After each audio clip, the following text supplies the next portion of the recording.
Yo, what's up guys? Apa kabar semuanya? Pada sehat-sehat kan? Semoga kita selalu diberikan kesehatan dan dimudahkan rezeki kita semua ya.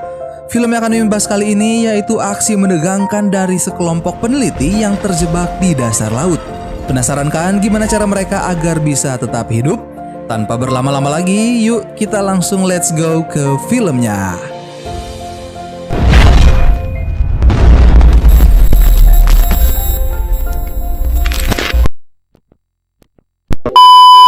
Film diawali dengan menampilkan kapal selam yang memiliki ukuran sangat besar. Kapal selam itu berisikan para kru peneliti bawah laut. Kapal itu berhenti di stasiun bawah laut yaitu stasiun Kepler. Salah satu kru yang ada di dalam kapal itu bernama Nora. Saat Nora sudah menyikat giginya, ia merasakan getaran kecil dan juga lampu yang hidup mati. Nora pun pergi untuk memeriksa apa yang terjadi. Selain itu, ada tetesan air yang jatuh mengenainya. Air yang awalnya hanya tetesan berubah menjadi air yang menerjang deras seisi kapal selam tersebut. Nora pun berlari melewati lorong kapal sambil membangunkan teman-temannya yang berada di bilik kamar. Nora sempat jatuh berkali-kali namun tetap berusaha untuk bangkit kembali untuk menyelamatkan diri sendiri. Selain Nora, ada kru lainnya yang ikut berlari. Kru itu bernama Rodrigo. Setelah lelah berlari, akhirnya mereka berdua sampai di sekat kedap air. Nora berusaha untuk menutup sekat itu, namun ia tak membawa kartu kuncinya.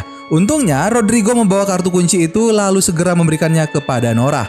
Masalah lainnya pun terjadi. Mesin pengunci tak dapat berfungsi, yang mengharuskan Nora untuk memperbaiki mesin itu secepat mungkin sebelum air masuk ke sekat tersebut. Tak butuh waktu lama, Nora berhasil memperbaiki mesin itu. Sebelum menutup pintunya, ia melihat kru kapal lainnya yang berlari menuju sekat kedap air. Nora dan Rodrigo berteriak menyuruh mereka untuk berlari lebih cepat sebelum pintunya tertutup. Tragisnya, orang-orang itu tak selamat karena pintu sekat sudah tertutup rapat. Nora dan Rodrigo yang selamat sempat mengalami tekanan yang cukup kuat akibat tekanan dari air laut. Nora dan Rodrigo yang tadinya tak sadarkan diri, kini kembali terbangun. Nora memeriksa monitor dan berusaha berkomunikasi dengan pihak pengendali, namun tak ada yang merespon. Nora pun tak kehilangan harapan. Ia mengajak Rodrigo untuk pergi ke ruang kapsul. Mereka mencari tahu ruang kapsul terdekat melalui monitor lain yang sayangnya mengalami sedikit kerusakan. Rodrigo pun membantu Nora untuk memperbaiki monitor itu. Rodrigo bertanya pada Nora apakah ia yakin bahwa getarannya terjadi karena gempa bumi atau ada hal lain. Nora yang masih fokus melihat DNA dari monitor menjawab bahwa ia tidak tahu. Setelah melihat keadaan kapal dari monitor, Nora berkata pada Rodrigo bahwa mereka mengalami masalah. 70% bagian stasiun Kepler mengalami kerusakan. Kabel-kabel putus dan antena hilang yang mengakibatkan mereka tak bisa menghubungi kru di daratan. Rodrigo hampir kehilangan harapan. Namun Nora mendapat informasi bahwa ada kapsul terdekat lalu mengajaknya pergi ke kapsul itu untuk mengevakuasi diri. Mereka berdua pun pergi melewati jalan sempit akibat reruntuhan bangunan stasiun Kepler. Dalam perjalanan, mereka mendengar suara orang minta tolong. Orang itu berkata bahwa ia ada di bawah batu. Maka Nora pun mengikuti petunjuk suaranya dan mengangkat batu yang menindih orang itu. Orang itu adalah Paul. Nora dan Rodrigo membantunya untuk naik, namun kakinya tersangkut. Mereka pun menariknya lebih kuat dan akhirnya Paul pun selamat. Setelah itu, mereka kembali melanjutkan perjalanan. Untuk sampai menuju kapsul terdekat, mereka harus bergerak sambil tiarap. Karena jalan yang mereka lewati sangat sempit, untuk yang kedua kalinya mereka bertemu dengan kru lainnya. Namun kali ini berbeda, kru yang mereka temui sudah meninggal. Nora yang memimpin perjalanan memberanikan diri untuk menggeser tangan mayat itu agar tak menghalangi jalan mereka. Setelah melewati rintangan, mereka sampai di sebuah ruangan. Kabar sangat buruk adalah tidak ada kapsul di ruangan itu. Artinya mereka tak bisa kembali. Di ruangan itu terdapat Kapten Lucien. Nora pun memanggilnya. Kapten tersadar dan datang menemui Nora lalu berkata bahwa pintunya macet. Nora segera memperbaikinya dan pintu pun terbuka. Kapten melihat keadaan Nora lalu mengobati lukanya. Scene pun berpindah di mana Nora saat ini berada di ruang pengendali. Di ruangan itu ia bertemu dengan Smith dan Emily. Mereka yang tak mengira Nora akan selamat pun memeluknya. Namun getaran masih terjadi yang membuat mereka tak bisa berlama-lama tinggal di ruangan itu lagi. Hanya tersisa 30 menit sebelum mereka semua hancur dan menjadi jasad apabila tak berhasil keluar dari ruangan itu. Kapten berkata kepada mereka bahwa kapsul evakuasi lenyap dan kapal selam telah rusak. Tak ada sinyal radio dan struktur Kepler tak aman. Karena semua permasalahan itu, Kapten Lucien berencana untuk membawa mereka pergi menuju stasiun Roebuck dengan cara berjalan. Kelima kru yang mendengarnya pun tak percaya pada rencana gila yang dikatakan sang kapten. Resiko yang mereka hadapi akan jauh lebih besar dan kemungkinan selamat ada dalam presentasi kecil. Kapten lalu menjelaskan rencananya pada mereka. Satu-satunya stasiun terdekat adalah Roebuck. Dengan begitu, mereka bisa menggunakan kapsul yang ada di sana dan pergi ke daratan. Smith kemudian datang dan memberitahu mereka suara yang ada di luar ruangan. Mereka mendengar suara asing dan ledakan akibat suhu yang meningkat 10 derajat. Guncangan kembali terjadi. Mereka tak mempunyai banyak waktu. Kapten segera mengajak mereka pergi ke Roebuck. Emily yang ketakutan bertanya apakah ada orang lain yang pernah melakukan ini sebelumnya. Tak ada yang menjawab. Entah itu karena tak ada yang tahu atau karena mereka tahu bahwa mereka adalah satu-satunya manusia yang akan berjalan di dasar laut. Kini mereka semua pun sibuk mempersiapkan baju selam besi yang akan mereka gunakan. Kapten memerintah mereka untuk memilih 6 baju yang berfungsi dengan baik dan juga helmnya. Mereka kemudian melepas baju dan celana agar badan mereka muat. Nora yang melihat kapten kesusahan memasang baju selam itu datang dan membantunya. Tangan kapten yang terluka akibat guncangan dipaksa untuk dimasukkan ke dalam baju selam. Setelah mereka semua selesai memasang baju selam, Paul dan Smith berjaga-jaga dengan membawa senjata. Emily yang sangat ketakutan tak berani untuk melompat. Smith meyakinkannya bahwa dia pasti bisa. Kapten pun berkata kepada Emily bahwa mereka hanya perlu menuruni lift saja. Emily pasti bisa. Scene berpindah di mana kini mereka sudah berada di pintu keluar. Namun sayangnya pintu keluar mengalami kemacetan. Tapi tiba-tiba pintu itu terbuka sehingga menyebabkan tekanan air masuk dan Rodrigo yang berada di dekat pintu meledak karena pelindung kepala yang ia gunakan tak kuat menahan tekanan. Emily yang melihatnya pun berteriak ketakutan. Setelah keluar dari lift, mereka harus berjalan di kegelapan menuju ruangan lain. Semuanya selamat kecuali Rodrigo. Scene kemudian berpindah di mana saat ini mereka membutuhkan 2 orang untuk memeriksa keadaan di luar. 2 orang itu adalah Paul dan Smith. Sebelum keluar, Paul memberikan boneka yang ia bawa kepada Emily untuk diberikan kepada keluarganya jika ia tak selamat. Emily pun menerimanya. Sekeluarnya Paul dan Smith, mereka menyempatkan diri untuk bertos ria. Kapten mengarahkan Paul dan Smith menuju suatu tempat melalui layar monitor. Namun mereka menemui makhluk asing yang memakan mayat kru kapal. Nora yang sudah merasa khawatir berkata pada kapten untuk menyuruh mereka berdua kembali ke kapal. Kapten pun menyuruh mereka untuk kembali, namun Paul tak menghiraukan panggilan kapten. Ia tampak lebih tertarik pada makhluk asing yang ia temui. Saat Paul mengamati makhluk itu lebih dekat, ia malah diserang dan untungnya Paul dan Smith membawa senjata lalu menembakkannya ke arah makhluk itu. Scene pun berpindah menampilkan hewan aneh yang ditemui oleh Paul dan Smith. Mereka membawanya ke dalam kapal selam. Emily yang penasaran berusaha untuk melihat lebih jelas bentuk tubuh hewan itu. Namun hewan itu memberontak. Emily berkata bahwa ia tak pernah melihat hewan laut seperti itu. Saat Emily mencoba untuk menjelaskan keadaan hewan itu, tiba-tiba lampu menjadi mati. Bukan hanya lampu, tapi seluruh sistem juga menjadi mati. Mereka pun berusaha untuk tidak panik dan memperbaiki kabel. Namun lagi-lagi mereka mendengar suara asing dari luar kapal. Mereka semua terdiam dan menyadari bahwa guncangan yang terjadi bukan karena gempa bumi, tapi makhluk asing yang ada di luar sana. Saat mereka melihat ke atas kapal, ada monster laut yang menabrak kapal mereka. Ternyata stasiun Kepler meledak dan guncangan besar pun terjadi. Mereka segera pergi menuju ruangan bertekanan. Kapal mereka melaju cepat jatuh ke dasar laut. Mereka harus membuka palka luar sebelum menabrak dasar laut. Jika tidak, mereka semua akan hancur. Setelah palka terbuka, mereka memasang helm pelindung lalu keluar dan berlari sejauh mungkin sebelum kapal itu meledak. Smith yang terkena benturan dari keping bangunan mengakibatkan baju selamnya mengalami sedikit kerusakan. Mereka segera membawa Smith menuju ruangan berlampu hijau. Sesampainya mereka di ruangan itu, mereka pun segera membuka pelindung kepala yang digunakan Smith. Di dalam bajunya itu timbul asap yang membuat Smith tanpa sengaja menghirupnya dan mengalami sesak nafas. Untungnya, Smith tak mengalami hal fatal dan mereka melanjutkan perjalanan menuju stasiun Roebuck. Scene pun berpindah menampilkan seluruh anggota tim yang menaiki alat bor menuju stasiun Midpoint. Setelah melewati setengah jalan, mereka menghentikan perjalanan karena adanya air yang menghalangi jalan. Saat berusaha memikirkan rencana lain, mereka kembali mendengar suara asing yang sepertinya mengikuti perjalanan mereka. Nora dan kawan-kawan terpaksa berjalan melewati terowongan yang kebanjiran. Sambil berjalan, mereka menemukan barang-barang milik kru lain yang sudah meninggal. Air yang terus masuk terowongan membuat banjir semakin meningkat. Jalan yang mereka tempuh tertutup kepingan bangunan dan terlalu sempit untuk dapat dilewati.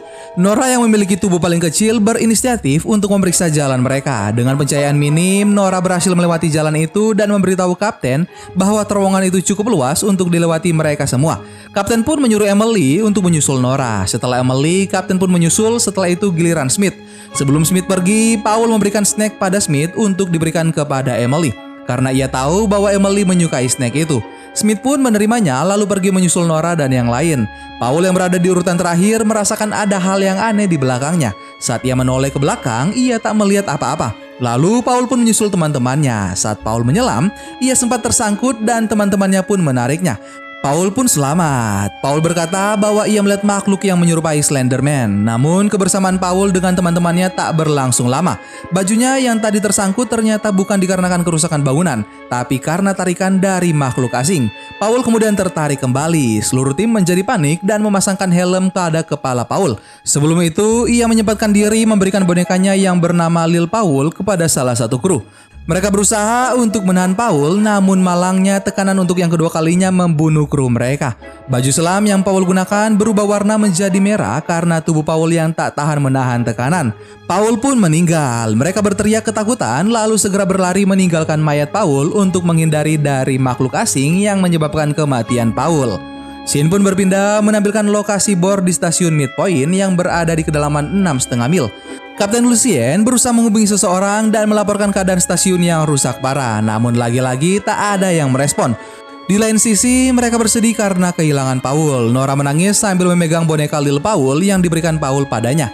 Di saat seperti ini, mereka menyesali perbuatan mereka yang mengeksploitasi lautan terlalu dalam.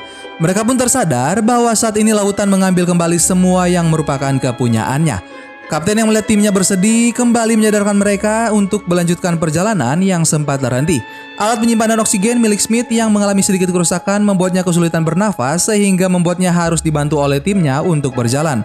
Smith yang tak mau menyusahkan meminta mereka untuk meninggalkan dirinya sendirian, tapi mereka menolak. Seluruh tim tetap membantu Smith. Scene pun berpindah menampilkan 4 orang tersisa yaitu Nora, Kapten, Emily, dan Smith. Mereka berjalan di dasar laut menuju stasiun Roebuck untuk menemukan kapsul agar mereka bisa sampai ke permukaan.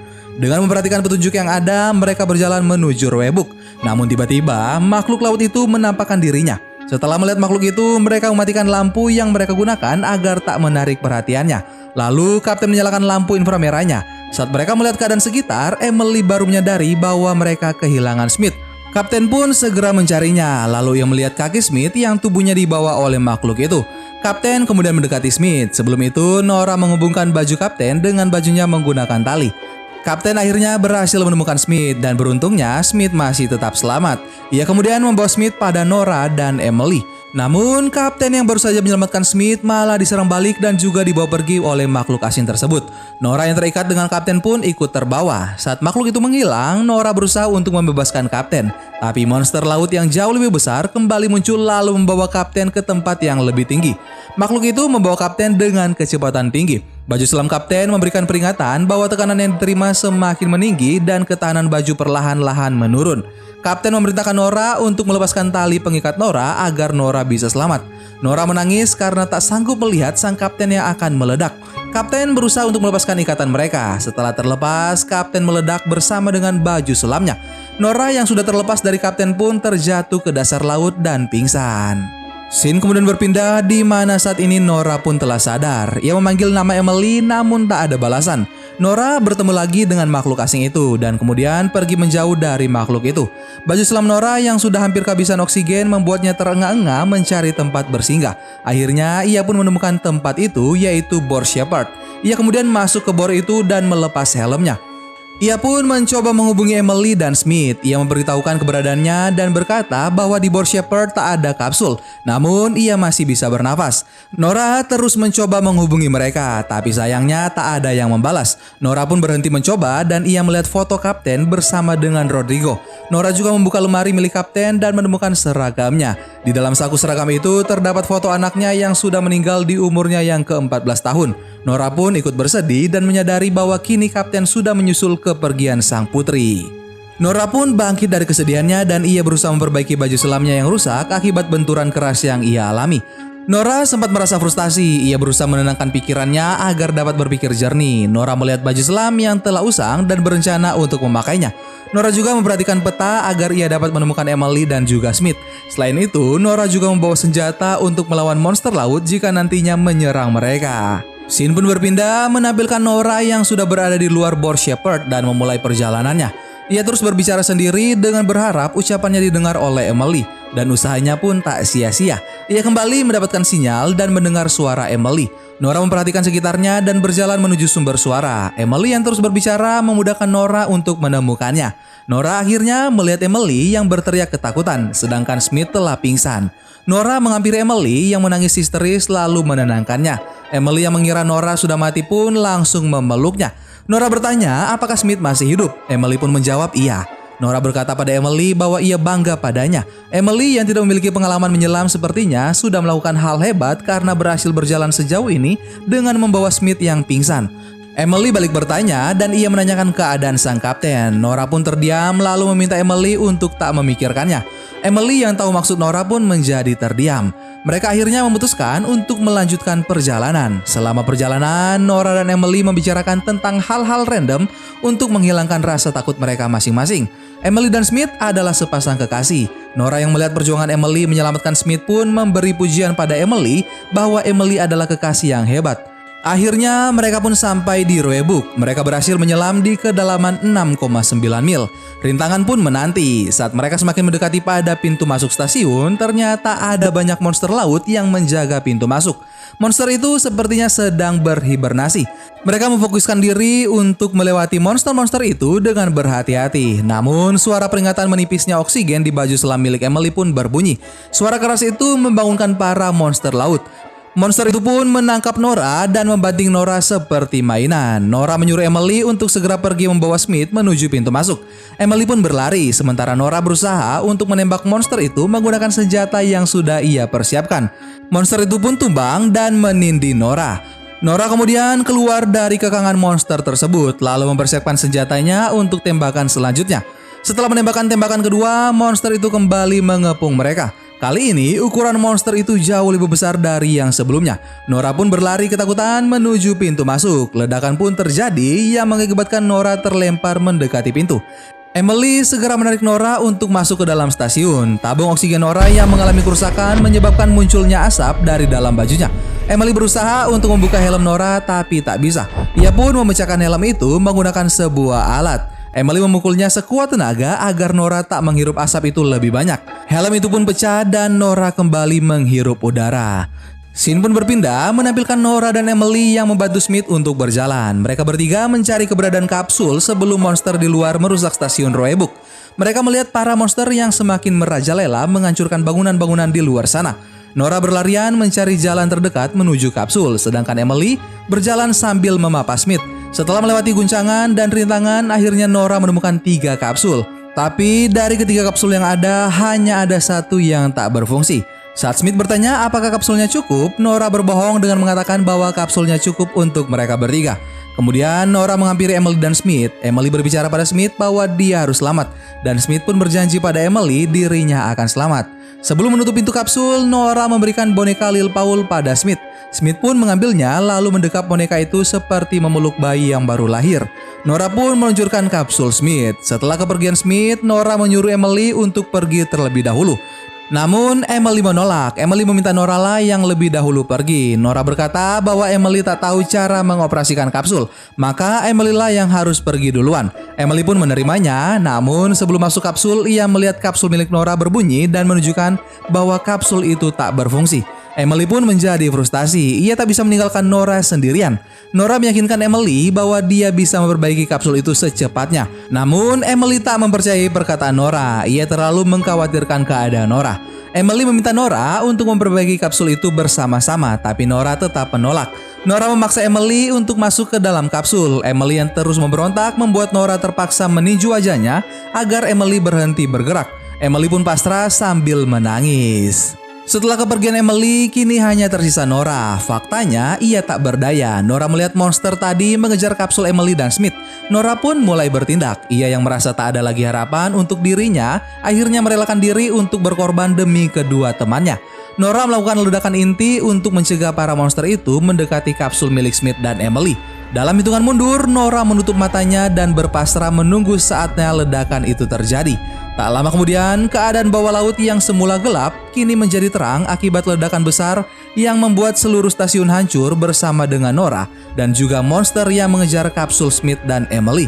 Dari banyaknya kru kapal, pada akhirnya hanya ada 2 orang yang berhasil selamat, yaitu Emily dan Smith, sepasang kekasih yang saling mencintai. Dan film Underwater pun selesai. Gimana guys, aksi menegangkan Nora dan kawan-kawan? Seru abis kan? Walaupun Nora harus mati demi menyelamatkan teman-temannya. Oke guys, sampai di sini dulu film kita kali ini. Sampai ketemu lagi bareng Mimin Kuanteng di film-film selanjutnya. Dan seseorang yang luar biasa itu sederhana dalam ucapannya, tapi hebat dalam tindakannya. Dadah.